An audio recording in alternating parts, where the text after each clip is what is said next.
আপনার বাসায় আগুন লেগে গেছে, গ্যাস সিলিন্ডার আগুন ধরে গেছে, এখন কি করণীয়?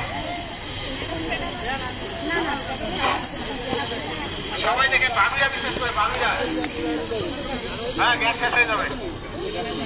ওই দেখেন ওখানে একটা রাইজার আছে, আছে ওটা বন্ধ করলে আপনার বন্ধ হয়ে যাবে অটোমেটিক। আগে লাইন বন্ধ করে দেন, হ্যাঁ অন করো, বন্ধ করো, কিভাবে বন্ধ করে দেখাও। এই দেখেন এখন শুধু গ্যাস বের হবে, আগুন নাই।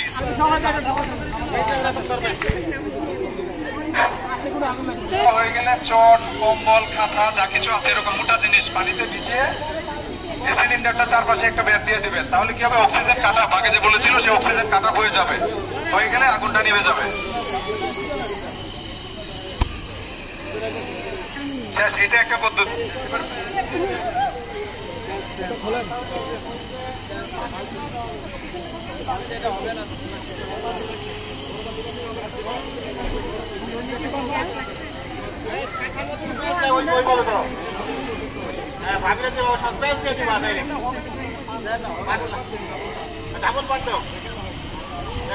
এতটুকুই থাকার দরকার নাই, নিভে যাবে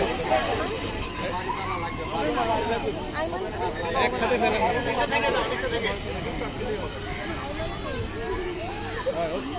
ধরে যাবে, ধরে যাবে। মোটা লাগবে, এটা মোটা কাঁথা বা মোটা চট, তাহলে ইজিলি এটা হয়ে যাবে। আপনার রান্নার রুমে সব শক্ত করবে।